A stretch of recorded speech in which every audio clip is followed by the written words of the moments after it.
أعوذ بالله من الشيطان الرجيم بسم الله الرحمن الرحيم والصلاة والسلام على أشرف المرسلين سيدنا محمد وعلى آله وصحبه أجمعين نعوذ بالله من شرور أنفسنا ومن سيئات أعمالنا من يهد الله فهو المهتد ومن يضلل فلن تجد له وليا مرشدا وأشهد أن لا إله إلا الله وحده لا شريك له وأشهد أن محمدا عبده ورسوله Bismillah, chers frères et sœurs, chers auditeurs et auditrices, soyez les bienvenus à notre émission de l'Union française des consommateurs musulmans qui sera consacrée ce soir au Hajj, au pèlerinage.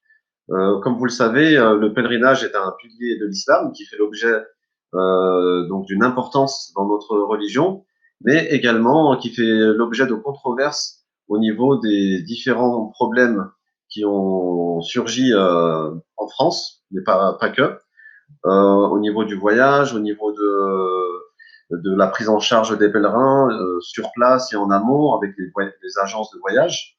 Et cette année, bien sûr, on est dans une année un peu particulière puisqu'on ne sait toujours pas si le Hajj va avoir lieu ou non, et même s'il va avoir lieu, s'il va concerner donc les pèlerins français. Alors, on a le plaisir d'accueillir notre frère Ramar Dakir, qui est le président d'ASEF, une association qui gère donc ce dossier. Il va nous en parler plus tout à l'heure. N'hésitez pas à poser vos questions en dessous de la vidéo. Et puis, soit l'UFCM, soit l'ASEF vous répondront à ce moment-là. Voilà, donc on va débuter notre émission avec Ramar. Ramar, salam alaikum. Salam alaikum, vous m'entendez? Oui, voilà, on t'entend. Wa alaikum salam. Donc Ramar, est-ce que tu peux te présenter dans un premier temps et puis présenter l'ASEF, son historique et puis ses objectifs? Salam alaikum à tous les auditeurs et auditrices qui nous entendent. Bon, je vais me présenter. Je suis Monsieur Dakir Amar. Nous avons créé l'association ASEF en avril 2014 à l'époque. Donc l'association se trouve dans le 45, près d'Orléans, une commune qui s'appelle Saran, dans le Loiret, dans le 45. Donc au début de la création de l'association, le but c'était de faire des tarifs de groupe, hein, pour que les gens puissent partir avec des tarifs de groupe. Mais avec l'étude qu'on a poussée dans ce domaine précis, nous avons constaté qu'il y avait des choses qui n'allaient pas du tout. Donc, l'association est devenue ASEF avec des statuts pour les pratiques commerciales trompeuses et déloyales. Donc, on a fait une étude assez poussée là-dessus. Et donc, tous les années, depuis 2014, il y a des victimes, comme tout le monde le sait, hein, à travers tout le territoire national. Et ces victimes, ça fait au moins depuis, on va dire, depuis 2007. Depuis 2007, on va dire que l'État saoudien a donné des quotas par pays. En France, on a à peu près entre 20 000 et 25 000 quotas visa Hajj qui sont distribués des agences agréées Hajj. Donc aujourd'hui, je pense qu'on en a une cinquantaine, voire soixantaine, hein, tous les ans. Il y en a qui sont blacklistés ou supprimés, ou il y en a d'autres qui arrivent sur le marché. Donc ces agences agréées Hajj, donc avant le départ du Hajj, ils vont, on va dire 5-6 mois à l'avance, préparer le Hajj. Donc ils vont préparer leur packaging, c'est-à-dire qu'ils vont préparer les hôtels, ils vont acheter des formules avec des taxis, ils vont prendre les tentes à Mina. Donc il faut savoir qu'il y a des catégories par tente. Tout est sur le site de l'association, hein. On a fait une étude bien précise là-dessus, hein. Les auditeurs et auditrices pourront regarder, hein. On mettra le lien d'ailleurs hein, sous la vidéo. Hein. D'accord. Ensuite, quand les agences agréées Hajj, dès qu'ils ont leur, on va dire leur packaging, les autorités saoudiennes automatiquement leur délivrent leur visa, leur sésame, leur visa Hajj. Donc ensuite, dès qu'elles rentrent sur le territoire national, donc elles ont différentes possibilités. Donc soit elles vont vendre leur packaging à l'intérieur de leur agence, qui va se trouver, on va dire, je vous donne un exemple, hein, il y a des agences agréées qui vont se trouver à Paris, à Bordeaux, à Lyon, à Strasbourg, ou soit une partie de leur lot le revendent, ils vont faire des partenariats commerciaux avec des agences non agréées Hajj, qui poussent sur le territoire national depuis 2007, hein. Et ensuite, ces mêmes agences non agréées Hajj vont faire encore d'autres partenariats avec d'autres agences agréées. Et ensuite, c'est revendu Tout ça, c'est revendu aux pèlerins, hein, aux citoyens de confession musulmane, dont certains n'ont aucun contrat de voyage, et dont certains ont payé en espèces depuis de nombreuses années, par l'intermédiaire de rabatteurs, par l'intermédiaire de certains youtubeurs 2.0 qu'on va pas citer avec des flyers, par l'intermédiaire de certains présidents de mosquées dont on va pas citer avec des flyers, et tout ça sans aucun contrôle, et tout ça au gré, et tout ça contre des lois mais contre la directive européenne 2005 sur les pratiques commerciales trompeuses, hein, parce qu'il faut savoir que nous sommes en France, nous sommes dans un territoire national qui est régi par des lois, on ne peut pas faire n'importe quoi. C'est pas, on n'est pas dans une jungle, hein. Donc, à un moment donné, ce qu'ont connu nos parents, nos grands-parents et nos grands frères, à un moment donné, nous qui sommes nés en France, ou des citoyens de confession musulmane qui sont pas nés en France, hein, je veux dire, à un moment donné, on est dépassé par les événements. Je veux dire, c'est devenu quelque chose rébarbatif. Tous les ans, il y a des victimes. Ça ne peut plus durer. Ça ne peut plus durer Alors, du tout, du tout, alors, du tout. justement, Ramar, donc, si je résume, hein, ça part donc l'Arabie Saoudite octroie des quotas, hein, comme dans tous les pays. Ensuite, il y a des agences qui sont agréées donc par l'ambassade saoudienne, c'est bien ça? Mais sur quels critères ces agences-là sont agréées? Est-ce qu'on a des informations ou alors c'est très opaque? Donc le problème, ça ne se passe pas en Arabie Saoudite, hein, parce que tout le monde depuis de nombreuses années se trompe. Tout le monde se dit oui, ça vient de l'état de l'état du gouvernement saoudien, oui, ça vient là. Tout le monde tout le monde nous trompe, ceci, cela, mais c'est complètement faux. Le gouvernement saoudien n'a rien à faire dans l'histoire. Ça, faut bien le savoir. Le gouvernement saoudien, il fait son travail, il fait des contrôles, il va vérifier les agences si elles ont leur packaging, hein, c'est-à-dire les hôtels, les tentes, etc. Et si elles ont bien tout ça, et on délivre automatiquement, on suppose, mais je pense avec notre étude, à 90%, ça doit être comme ça, ils délivrent les agréments Hajj automatiquement et tous les ans depuis 2007 à certaines agences agréées qui détiennent un certain monopole, on va pas dire de monopole, mais un certain quota. En France, on a plusieurs agences agréées. La plus grosse va détenir 2500 quotas environ, d'accord? Ensuite, il y en a une autre qui va tenir 2200 quotas. Ensuite, il y en a une autre qui va tenir 1500, une autre qui va détenir 1000 quotas, et ainsi de suite jusqu'à une centaine de quotas, d'accord? Donc, le gouvernement saoudien va vérifier tout ça et va délivrer automatiquement les quotas Hajj. Une fois qu'elles ont leur sésame en main, c'est-à-dire les agréments Hajj, ces agences agréées Hajj viennent en France. Et là, c'est là que se pose le problème, en fait. C'est pas en Arabie Saoudite. C'est en France où il y a le problème. Quand elles viennent ici, puisqu'il n'y a pas de contrôle, elles font ce qu'elles veulent. Depuis des années, des millions de citoyens de confession musulmane vont demander aux agences agréées uniquement le visa. Et qu'est-ce qu'on leur répond? Nous avons fait le test. Non, vous prenez tout ou rien. Ou sinon, si vous n'êtes pas content, vous allez voir ailleurs. C'est-à-dire que vous, Hafez, ou un citoyen de confession musulmane qui va se trouver à Strasbourg, à Nice, il voudra, depuis 15 ans, il essaie de partir tout seul par ses propres moyens, on lui refuse tout, automatiquement. On lui dit, c'est le forfait, tout compris, ou rien du tout. D'accord? C'est comme ça qu'il faut le comprendre. Et donc, depuis 2007, les prix, comme tout le monde le sait, ils étaient environ à 2500 € en 2007, et par palier depuis 2007, ça ne cessait que d'augmenter.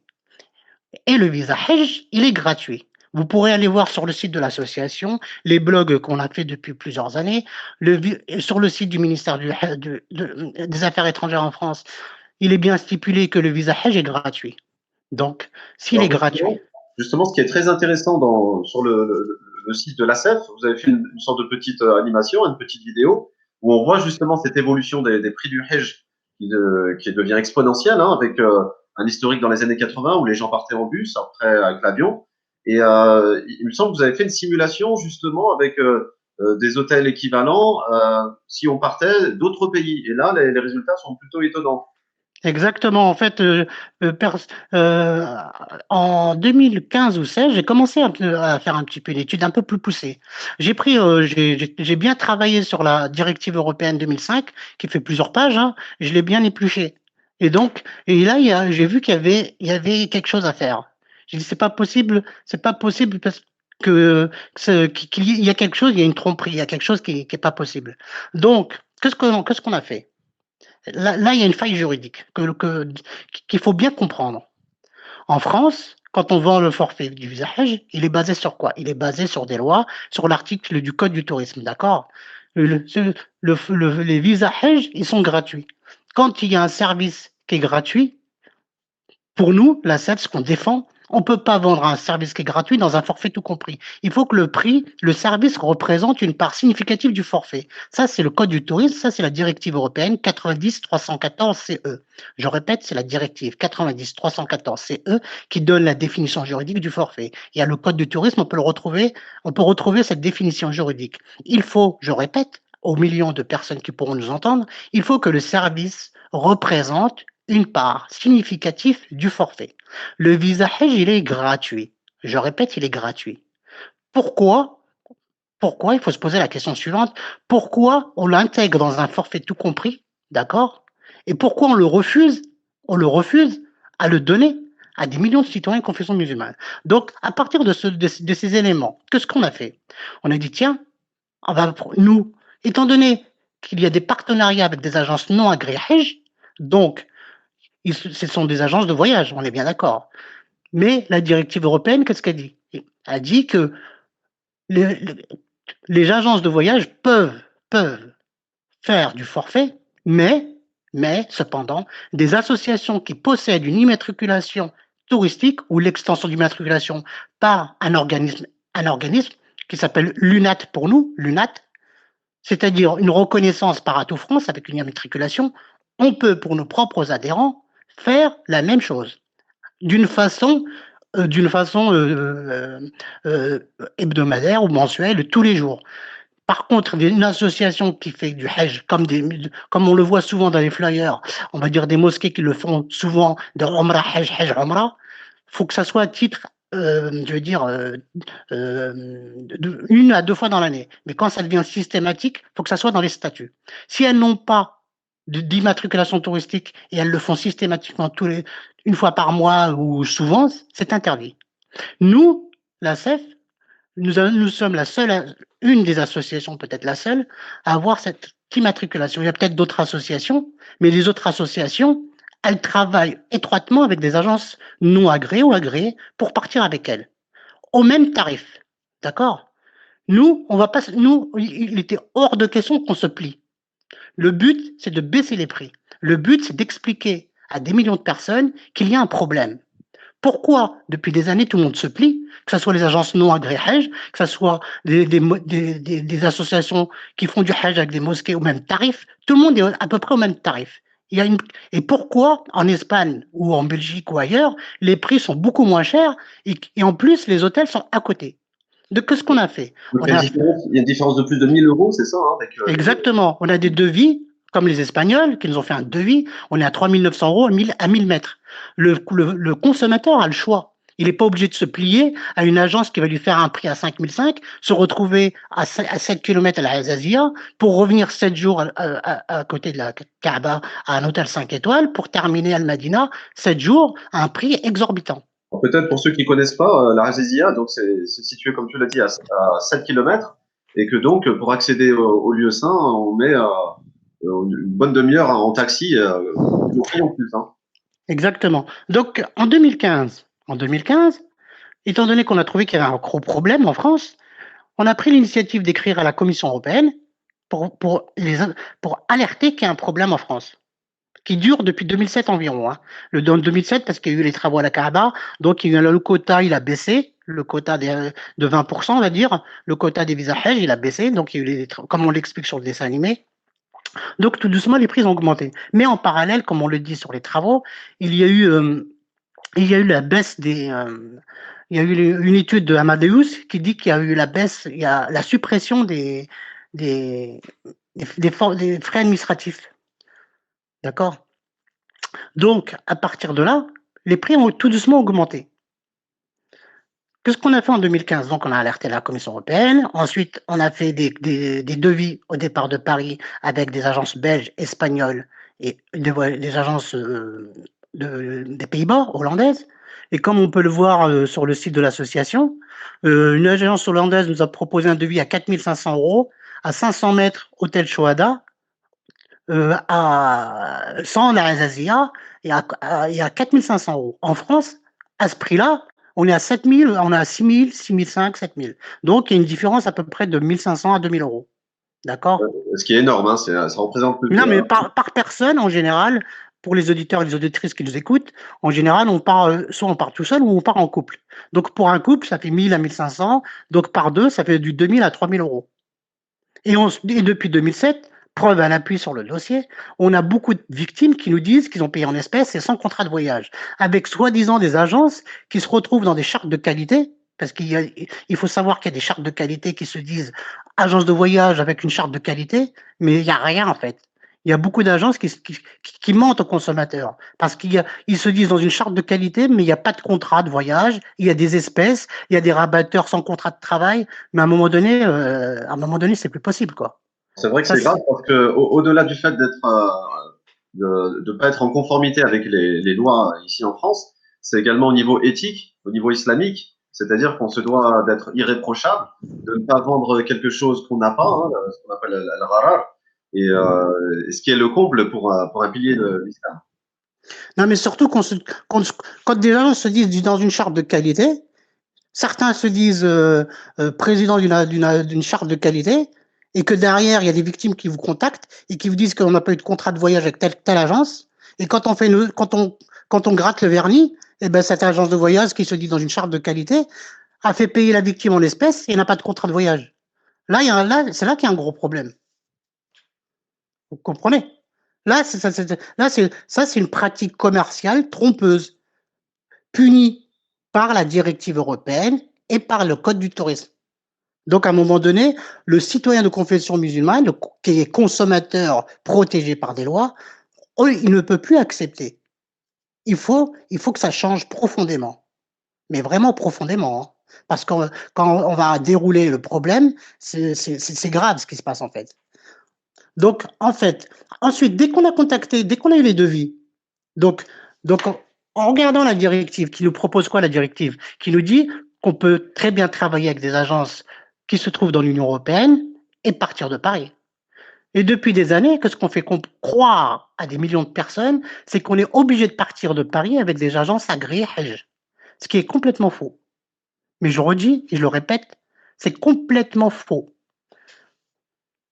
Étant donné qu'on a un devis au départ de Paris, étant donné qu'on est immatriculé en tant qu'association, étant donné qu'on a fait des recommandés accusés-réception à des agences agréées Hajj pour avoir des partenariats, pour avoir des visas, étant donné que ces mêmes agences font des partenariats avec des agences non agréées Hajj depuis de nombreuses années et elles nous boycottent, elles nous répondent pas et qu'elles nous refusent parce qu'on a des devis beaucoup moins chers.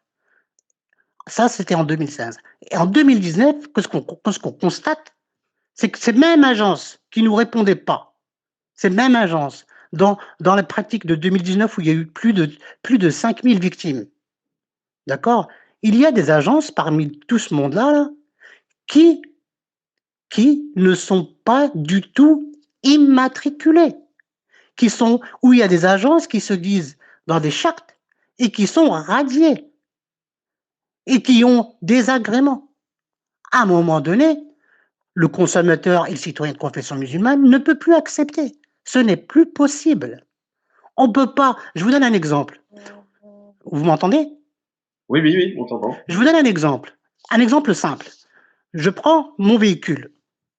Je vais, on va dire, je prends mon véhicule, je vais sur Paris. D'accord? Et je vais prendre, on va dire, 4 personnes et je vais sur Paris. Donc, si j'ai un véhicule, il faut que je sois assuré, il faut que j'ai une carte grise. On est bien d'accord? Par contre, si j'ai rien et j'ai un accident de la circulation, je vais payer toute ma vie. D'accord? Et qu'est-ce qui se passe dans le monde du domaine du pèlerinage à Mecque? Nous avons des agences qui sont radiées et qui ne sont pas immatriculées et qui n'ont pas de garantie financière. C'est-à-dire que les victimes ou les gens qui vont vers ces agences de voyage et qui ne sont pas informés parce il se doit que que le consommateur doit être informé, éclairé, avisé, tel qu'il est dit dans la loi. Et quand il n'a pas de contrat de voyage, et quand il paye en espèces, et qu'il n'est pas éclairé, et qu'il n'est pas avisé, et qu'il n'est pas informé, que telle ou telle agence est radiée, ou telle agence n'a pas de garantie financière, ou que telle ou telle agence, malgré tout ça, récupère des espèces, ou accepte tout ça, et que et qu'on mette des gens, on va dire qu'on va prendre des gens, on va les mettre dans des bus, on va les mettre dans des avions, on va les donner d'une agence à une autre agence et une autre agence. On va dire, je vous donne un exemple, une agence qui va se trouver à Créteil, qui va prendre ses clients, qui va les donner à une autre agence. Et tout ça, c'est probable appui, hein, bien sûr. Hein, qui va les donner à une autre agence qui va se trouver à Montpellier, et que cette agence de Montpellier, qui n'est pas aussi agréée, va les donner à une autre agence qui se retrouve à Paris. Donc, le consommateur qui se trouve à Créteil, le citoyen de confession musulmane, qui fait confiance à l'agence qui se trouve à Créteil, pour lui, le consommateur, il pense que c'est Créteil qui va tout faire. Mais c'est complètement faux. Créteil va donner à Montpellier, Montpellier qui donne à Paris. Ça fait que le visa Hajj qui est à la base gratuit va passer par différentes mains. Et sachant qu'à chaque intermédiaire, chacun prend sa part au niveau financier. Et on va commencer par petit, hein, on va commencer par le petit. Hein, le petit rabatteur qui n'a pas de contrat de travail. Ça date depuis 15 ans. Hein. Ou plus depuis 2007, on va dire, le début, c'est 2007. Hein. Dans la mêlée, nous avons le petit rabatteur qui fait ça toute l'année, qui fait du Umrah, Hajj, Umrah, qui fait que ça, le mec. Il n'a pas de contrat de travail. Il va tromper les citoyens, les consommateurs protégés par des lois, les citoyens de confession musulmane. Ensuite, dans la mêlée, nous avons certains présidents de mosquées qui vont faire des flyers ou qui vont prendre des passeports ou des espèces et qui vont donner ça à des agences qui sont même pas immatriculées, qui sont radiés. D'accord? Et ça, c'est grave, en fait. Et ensuite, dans la mêlée, nous avons aussi certains youtubeurs 2.0 dont je ne citerai pas le nom, dont nous avons les flyers, qui font des flyers et qui ne savent même pas avec qui ils travaillent. Ça, c'est grave, en fait. Ensuite, dans la mêlée, nous avons des agences non agréées Hajj, je répète, non agréées Hajj, qui travaillent avec des agences radiées. Et ensuite, dans la mêlée encore, nous avons des agences agréées Hajj qui vont tromper tout ce monde-là.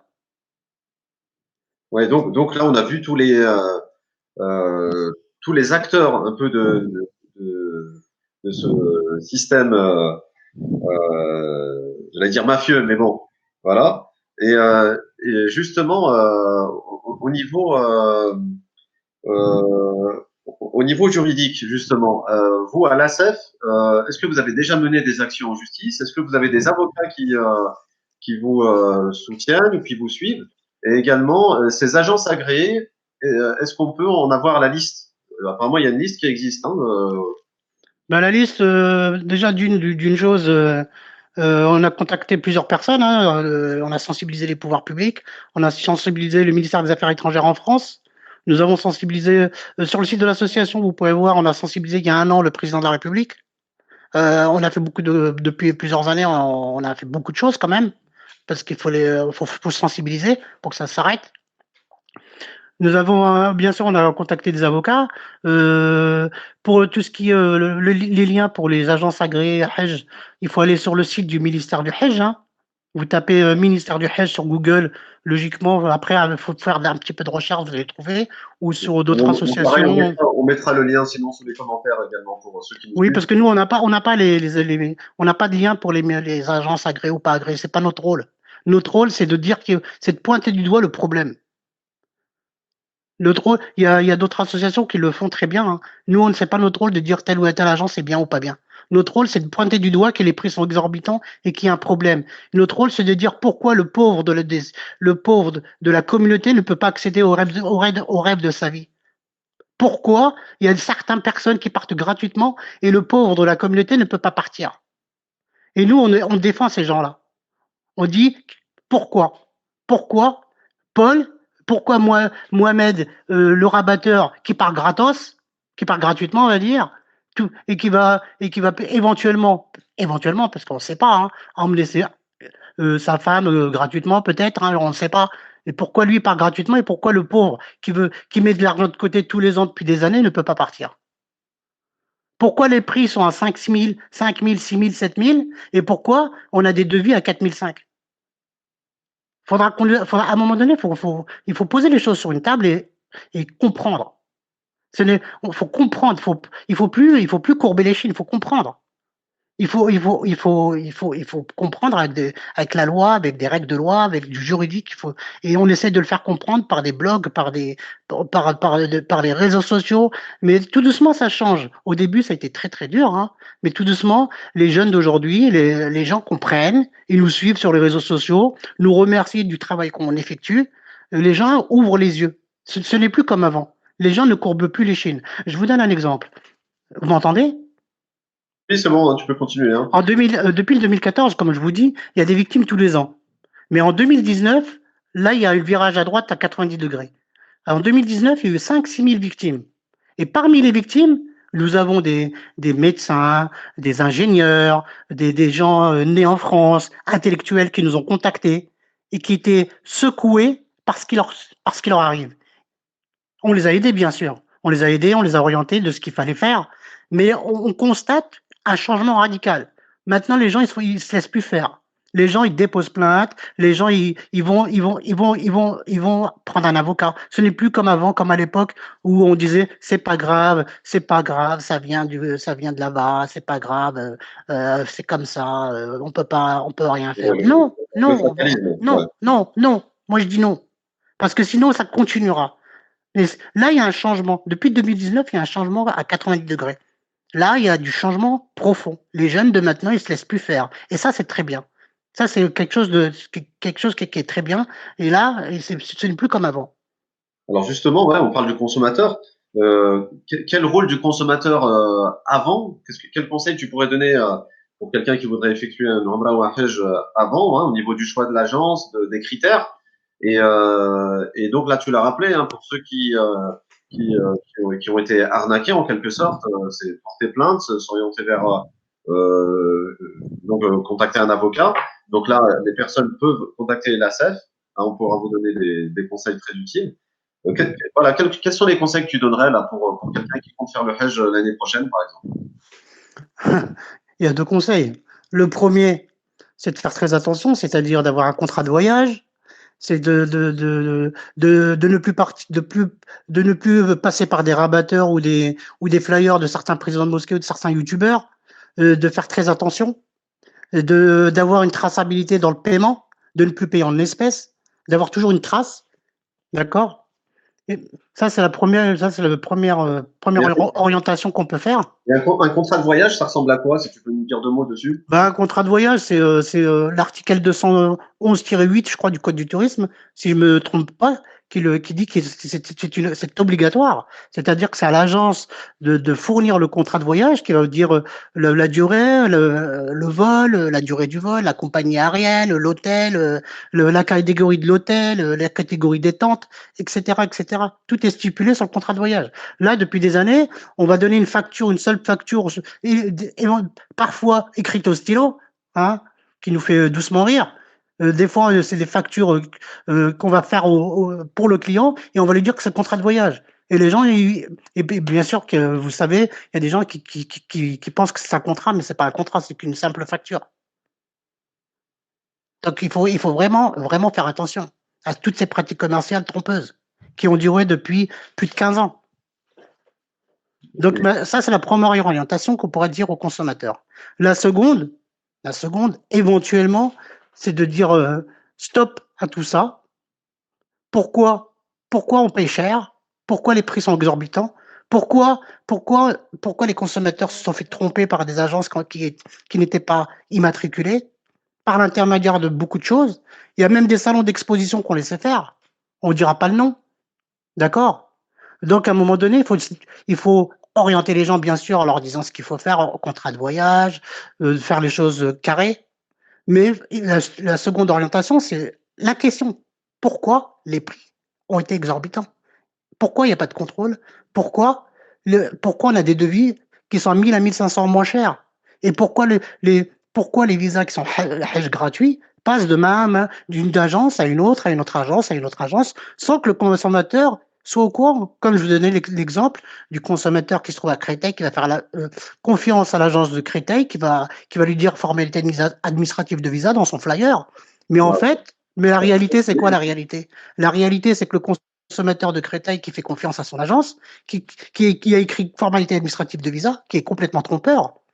Cette agence va donner tous les passeports de ses clients à une autre agence qui se trouve à Montpellier, et cette agence de Montpellier va donner tous ses clients et les clients de Créteil à l'agence qui se retrouve qui est agréée. Vous voyez Voilà, donc en fait, les visas sont revendus de main en main. On va pas dire revendu parce qu'il faut un avocat, on va dire qu'il y a une tromperie quoi à la base quoi. On va dire que tant qu'il n'y a pas une décision de justice, on va dire que les visas, c'est une forte suspicion qui sont déjà avec certitude sont passés de main à main déjà, avec une certitude avec des agences qui sont pas immatriculées radiées. Donc déjà c'est des fortes suspicions. On va dire que c'est des éléments de preuve. On va dire que c'est des indices graves et concordants, laissant penser que trois petits points de suspension. Vous comprenez? Et, et justement, au niveau des instances musulmanes, parce qu'on a en France, on a des instances musulmanes qui gèrent les carrés musulmans, qui gèrent. Est-ce que vous avez eu un écho? Est-ce que il y a une volonté de changer cette situation? Oui, parce que depuis 6 ans, on est sur le terrain. Je veux dire, c'est quelque chose de très dur quand même, hein, parce que c'est une lutte qui est sans cesse. Je veux dire, c'est très très dur. Mais on voit que ça change au niveau pouvoir public. On voit qu'il y a de l'écoute. On voit que les choses veulent, qu'il y a il y a un besoin de changement profond. Avant, c'était du laisser-faire. C'était la jungle. Maintenant, on voit que depuis qu'on informe et on sensibilise, déjà, on voit qu'il y a moins de rabatteurs, il y a moins de flyers de rabatteurs sur les réseaux sociaux grâce à notre action. Déjà, ça ralentit. Vous voyez. Donc, on sent qu'il y a un changement. Avant, il n'y avait pas de changement, il n'y avait rien. C'était la jungle, c'était quand on contactait certaines personnes, certains rabatteurs, ils nous rigolaient au nez, ils nous raccrochaient au nez. On leur disait stop, ça suffit, mais ils rigolaient. Mais maintenant, on voit il y en a qui sont arrêtés, il y en a qui veulent changer. Il y a des rabatteurs à l'époque qui nous contactent, ils disent oui, c'est vrai, vous avez raison. Il y en a qui comprennent conscience, c'est bien, il y a du changement. Ce qu'on fait, c'est bien, c'est une bonne chose. Mais c'est qu'un début. C'est un début c'est le début de la fin, on va dire. C'est comme ça que je conclurai. Ah ben, on espère. Et justement, par rapport à cette sensibilisation, outre les réseaux sociaux, qu'est-ce que vous faites au sein de l'association? Vous vous déplacez dans des villes et puis vous allez rencontrer des responsables? Vous faites des Non, conférences? au début, c'est ce qu'on faisait.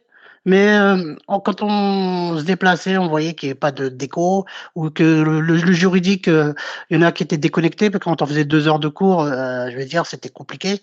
Donc du coup, ce qu'on vous dit au téléphone ou ce qu'on explique, on l'a condensé en 5 minutes ou 6 minutes sur un dessin animé. Et là, on a sur les réseaux sociaux, ça atteint 27 000 vues et des gens nous remercient. Vous comprenez? Et grâce à ce dessin animé et aux réseaux sociaux, on atteint beaucoup plus de monde en fait. En tout cas, oui, c'est vrai qu'il est très bien fait ce dessin animé. Il vulgarise très bien la situation parce que c'est vrai qu'on se perd facilement dans le vocabulaire juridique. D'ailleurs, on vous mettra le lien vers ce petit dessin animé très pédagogique, très très clair. Et d'ailleurs, nous, à l'UFCM, on organise régulièrement ce qu'on appelle l'école du pèlerin, où on remet le sens du pèlerinage au niveau spirituel, mais également avec ce volet juridique et de choix d'agence, d'éviter les arnaques. Et c'est avec grand plaisir, Inch'Allah, qu'on vous accueillera, vous, la CEF, pour Par contre, je pourrais parler d'autres thèmes. Nous, on nous a contactés depuis plusieurs années, hein. On nous oui, a contactés sur d'autres thèmes. Il y a des gens qui nous disent oui, qui nous remercient, qui nous disent vous avez fait un super travail, et qui nous disent oui, ça serait bien que la SEF aussi, vous vous occupez aussi des pompes funèbres, parce qu'apparemment, il y a des gens qui se font arnaquer, ou il y a dans le domaine du halal, ou dans le domaine des carrés confessionnels musulmans. Bon, ça, on a fait une lettre que vous pourrez trouver sur le site de l'association, qu'on avait informé, sensibilisé le président de la République il y a un an. Je veux dire qu'il y a tellement de thèmes différents, mais nous, on est spécialisés dans le Hajj. Mais, cependant, il y a une demande très importante des citoyens de confession musulmane. bien sûr, surtout en cette période de Covid où où de nombreux musulmans, car la force miséricorde, se sont enterrés ici en France. Le problème s'est encore plus posé. Et c'est vrai que les dossiers et les personnes d'ailleurs qui ont des compétences juridiques, on les invite soit à contacter l'ACF, soit l'UFCN. Vous êtes Ou sinon, compétents. moi, nous, la CEF, on a des contacts à travers toute la France. On a on a des associations de terrain ou des personnes de terrain on a des contacts avec eux. À Montpellier, on a une association qui sont très spécialisées dans le domaine des carrés confessionnels musulmans. Donc, s'il y a quelqu'un dans la France qui a des soucis, qui veut monter un dossier ou qui veut avoir des questions juridiques sur tout ce qui est carré confessionnel musulman, éventuellement peuvent contacter la CEF. On leur donnera les coordonnées d'une personne sur Montpellier qui est très pointue sur le dossier des carrés confessionnels musulmans. D'accord. Sinon, on va revenir un peu sur l'actualité du Hajj. Est-ce que tu peux nous donner ton point de vue sur la situation actuelle? C'est-à-dire, est-ce que tu as des informations sur le Hajj? Est-ce qu'il va être autorisé ou non? Est-ce que des personnes posent des questions également en disant j'ai avancé de l'argent. Si le Hajj est annulé, comment je fais pour me faire rembourser? Est-ce que tu peux apporter des réponses à ce niveau-là? Oui, il y a des gens qui nous ont contactés à ce niveau-là, des victimes qui ont été déjà victimes ou des gens qui nous ont contactés parce qu'ils ne savent pas trop. Donc nous, on suit l'actualité, on voit que le CFCM apparemment a fait un courrier dans ce sens où il fallait annuler son pèlerinage à Mecque parce qu'il n'y avait pas d'informations précises de la part du gouvernement saoudien. Mais avec le Covid, c'est logique. Mais ce qui est logique, c'est que en lisant les directives européennes, que une agence de voyage, en fait, pour bien comprendre les choses, en fait, une agence de voyage, pour préparer un packaging, elle le prépare 6 mois à l'avance. Ça, c'est les lois. Hein. C'est la pré-organisation. Donc, si une agence de voyage, elle n'a pas eu la possibilité de se rendre en Arabie Saoudite, pour nous, c'est automatique, il n'y a pas de hajj. Parce que faut qu'elle organise 6 mois à l'avance, c'est-à-dire logiquement, il faut qu'elle se déplace, il faut qu'elle achète un lot de chambres, il faut qu'elle achète le lot à Mina des tentes avec catégorie A, B, C, D, E, qu'il faut qu'elle prenne le packaging des taxis, le pack des cars, des transports entre la Mecque et, Avec les, Medina. avec Medina, les voilà. visites également, ouais. Donc tout ça, c'est de la préparation et de l'organisation. Donc une agence qui dit ah ben peut-être que je ne sais pas, peut-être que bah pour nous c'est pas possible. Pour nous, quand on regarde les lois, c'est pas possible. Une agence pour préparer un voyage, ça s'organise longtemps à l'avance. Surtout le Hajj. Ça je veux dire, c'est quelque chose de carré, de structuré et d'organisé. On peut pas, ce n'est pas possible qu'on dise c'est pratiquement impossible. Pour nous, c'est logique. Je veux dire, on peut pas dire aux gens de donnez-nous un acompte, peut-être que. Ah, ben, quand vous l'avez organisé alors? Il y a 5 mois, c'était pas possible. Il y a 3 mois, c'est pas possible, il y avait le Covid. Vous êtes parti quand? Je veux dire, il y a un questionnement, quoi.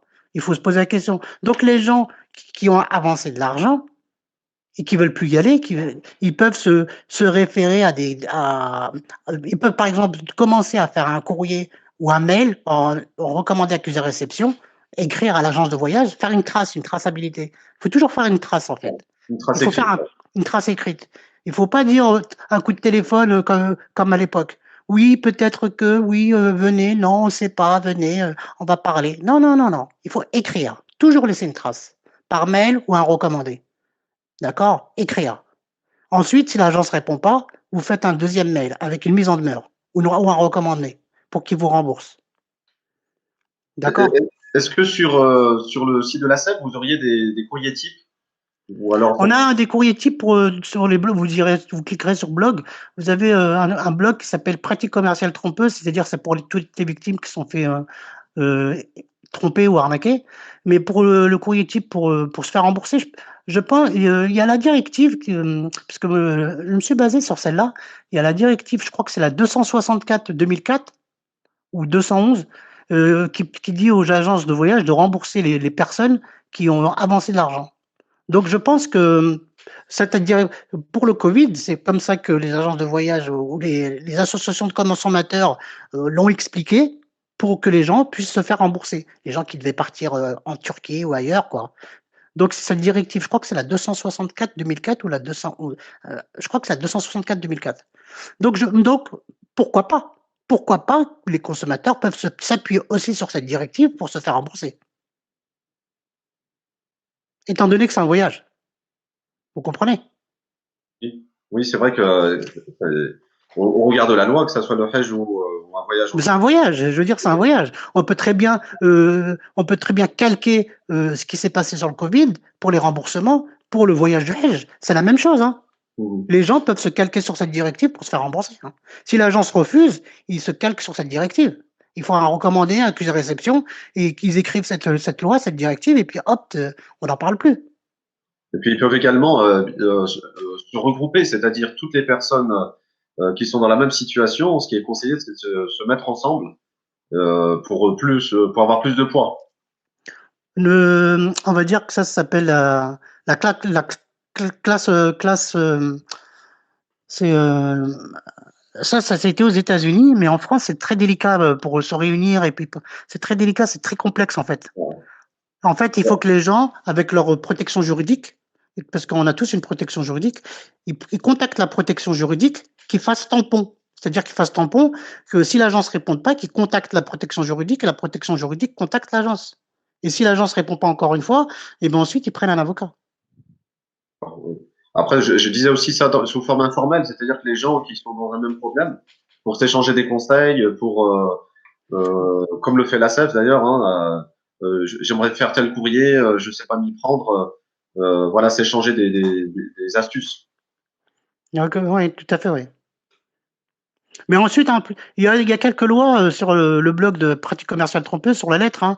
Les gens peuvent regarder, hein, il y a quelques passages de loi, ils peuvent s'appuyer aussi là-dessus, hein.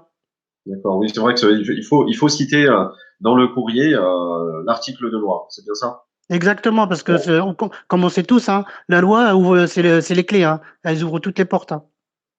Il faut pas faire comme à l'époque, on prend le téléphone, on appelle l'agence et puis on parlemente et puis ça dure des mois et des mois, quoi. Et qu'on Mmh, vous fait tourner en bourrique. exactement. Bah, Romain, je te remercie, hein, je pense qu'on est arrivé au terme de l'émission. Est-ce que tu auras une dernière chose à dire? Oui, bah, déjà, je remercie les auditeurs et les auditrices de nous avoir écoutés. J'invite tout le monde qui reste sur le site à lire la lettre qu'on avait faite au président de la République, à lire les blogs qu'on fait depuis plusieurs années, à faire très attention parce qu'il y en a qui sont pas immatriculés, qui sont radiés, à se poser la question suivante, pourquoi les visas sont gratuits et qu'on nous les fait payer, et qu'à un moment donné, il faut changer les choses profondément. Et le but de l'ASEF, bien sûr, pour que tout le monde comprenne, c'est de baisser les prix qui sont exorbitants pour qu'un jour, les pauvres de la communauté ou les pauvres qui ne peuvent pas accéder aux rêves de leur vie accèdent grâce à notre action. Ça, c'est notre combat et on y tient. En tout cas, qu'Allah vous récompense pour tous ces efforts de penser aux membres de la communauté qui malheureusement n'ont pas ont peu de moyens, puisqu'il faut, comme Allah nous le commande, c'est d'être proche, de lier, d'être en lien avec les personnes en difficulté. Et comme on le sait, hein, ce voyage est avant tout spirituel. Ça n'empêche pas, voilà, d'être vigilant au niveau juridique, au niveau des précautions à prendre. Et donc, on demande à Allah qu'il permette à tous ceux qui ne sont pas encore allés faire leur pèlerinage, qu'il leur facilite et qu'il remette de l'ordre dans cette situation qui est très malheureuse. Mais voilà, c'est une épreuve que Dieu nous envoie et on se doit Mais d'être bon, il y a un début, c'est le début de la fin, on le sent, nous, la CEF. là. Il y a un changement profond, c'est le début. Ça, il faut que ça commence, mais c'est un long combat et c'est un long chemin. Inch'Allah, barakallahu fikum. En tout cas, nous, à l'UFCM, on relaiera les nouveautés, les informations que vous diffuserez. Et on prévoit également d'autres émissions sur le Hajj avec un accent plus spirituel, mais toujours en rappelant à être vigilant sur. Pour que je termine aussi quelque chose qui me tient à cœur. On a aidé une victime qui a gagné le combat contre Ah oui, une agence qui était non agréée Hajj, qui se trouve à Nice. Un jugement qui a été rendu public sur pratique commerciale trompeuse qui mettait dans ses flyers, comme on le dit depuis plusieurs années, hein, pour toutes les agences de voyage non agréées Hajj, qui mettent formalité de visa, mais on ne sait pas qui. mais en fait, c'est pas eux, hein, c'est bien eux, ils transmettent à l'agent, comme ils ont un partenaire commercial, ils n'ont pas la main sur les enregistrements de visa. Hein. Ils n'ont pas du tout la main, mais pas du tout, pas du tout, quoi. La main, c'est les agences agréées qui ont la main pour les enregistrements.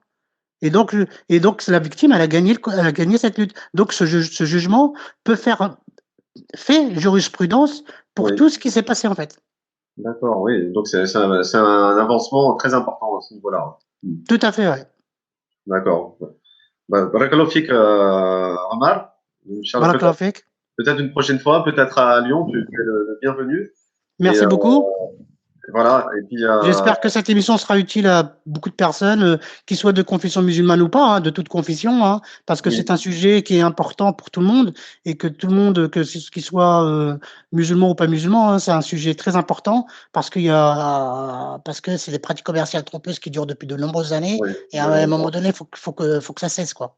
exactement. Hein. Ce qui est concerné, c'est pas seulement le Hajj, mais d'autres domaines aussi. Alors, l'émission va être enregistrée. Hein. Vous pouvez la visionner autant de fois que vous voulez, puis la transmettre à vos contacts. Inch'Allah. Eh Voilà. ben, écoutez, merci de ce moment.